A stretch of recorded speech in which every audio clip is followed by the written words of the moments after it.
લોકસભાની ચૂંટણીના પડઘમ વાગી ચૂક્યા છે, જેને લઈને તમામ પક્ષ તાળામાર તૈયારીઓ કરી રહ્યા છે। આમ આદમી પાર્ટી અને કોંગ્રેસ દ્વારા ગઠબંધન કરવામાં આવ્યું છે, જેમાં ગુજરાતની 26 સીટમાંથી 24 પર કોંગ્રેસ લડશે, ત્યારે 2 સીટ પર આમ આદમી પાર્ટી છે। આ ગઠબંધનને લઈને ગુજરાત ભાજપ પ્રદેશ અધ્યક્ષ સી આર પાટીલે પણ પોતાની પ્રતિક્રિયા આપી હતી અને જણાવ્યું હતું કે કોંગ્રેસ અને આમ આદમી પાર્ટી બંને સપનામાં હોય તેવું લાગે છે। ભરૂચ હવે ભાવનગરમાંથી આમ આદમી પાર્ટી ચૂંટણી લડશે, જેમાં ભાવનગરની સીટ ખૂબ જ મજબૂત છે, તેથી ત્યાં ભાજપ જ જીતશે। 2022ની વિધાનસભાની ચૂંટણીમાં 126 બેઠકો પર આપની ડિપોઝિટ પણ જપ્ત થઈ હતી અને કોંગ્રેસે 44 સીટ પર ડિપોઝિટ ગુમાવી હતી। હાલ જે પ્રકારે માત્ર 2 ઉમેદવારોનું ગઠબંધન થયું, તે ગઠબંધન જ આમ આદમી પાર્ટીની તાકાત કેટલામાં છે તે બતાવે છે। 2022માં વિધાનસભાની ચૂંટણી બાદ ગુમ થયેલા લોકો હવે પરત આવી રહ્યા છે, કારણ કે તે લોકો ચોમાસામાં દેડકાની જેમ ચૂંટણી આવે ત્યારે જ બહાર આવતા હોય છે। ત્યારબાદ સી આર પાટીલે ગઠબંધન મામલે એક ઉદાહરણ પણ આપ્યું હતું અને જણાવ્યું હતું કે એક ગામની અંદર આગ લાગી ત્યારે ઘરની અંદર એક આંધળો અને એક લંગડો ફસાયેલો હતો। આ બંને એ ગઠબંધને કર્યું અને લંગડો આંધળાની પીઠ પર ચડી ગયો અને આંધળાને રસ્તો બતાવવા લાગ્યો। જે આગમાંથી આ બંને ગઠબંધન કરીને સફળ રીતે બહાર આવી ગયા હતા। ત્યારબાદ આ બંનેને ગઠબંધન ગમ્યું અને સાથે રહેવાનું નક્કી કર્યું, જેથી એક મંદિરની બહાર ભિક્ષા માંગવાનું શરૂ કર્યું।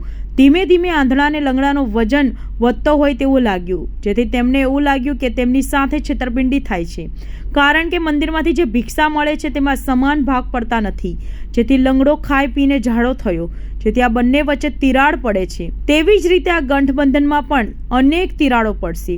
રાહુલ ગાંધી ન્યાય યાત્રાને લઈને સીઆરએ જણાવ્યું કે હવે રાહુલ ગાંધી ન્યાય યાત્રા લઈને નીકળ્યા છે, પરંતુ રાહુલ ગાંધી કોંગ્રેસમાં સફળ નેતૃત્વ કરી શકે તેમ નથી એવું કોંગ્રેસના લોકોને જ માની રહ્યા છે, જેથી આ ગઠબંધનની ભાજપને કોઈ પણ પ્રકારનો ફરક પડે અને ભાજપ 26માંથી 26 લોકસભાની સીટ વડાપ્રધાન નરેન્દ્ર મોદીના નેતૃત્વ હેઠળ લડશે અને 5 લાખની લીડ સાથે 26માંથી 26 બેઠકો જીતશે તેવો વિશ્વાસ પણ ભાજપ પ્રદેશ અધ્યક્ષ સી આર પાટીલે વ્યક્ત કર્યો હતો। કોંગ્રેસને લગભગ 25-26% મત મળ્યા હતા। બંનેના મતો ભેગા કરીએ તો પણ લગભગ 13% મત ભારતીય જનતા પાર્ટીના વધારે છે। અને જો આપની વાત કરીએ તો આપમાં ચૈતર વસાવા સિવાય બાકીની એટલે કુલ 7માંથી 4 વિધાનસભામાં આપની ડિપોઝિટ જમા થઈ ગઈ હતી।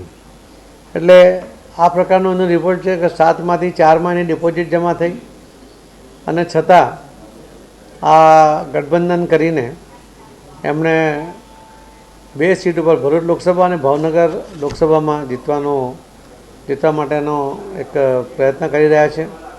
ભાવનગરની સીટ પણ અમારી મજબૂત સીટ છે, વર્ષોથી અમે સતત એને જીતતા આવ્યા છે। ત્યાં પણ અમારું ખૂબ સારું એ વાતાવરણ છે। પણ મને એક વાત યાદ આવે છે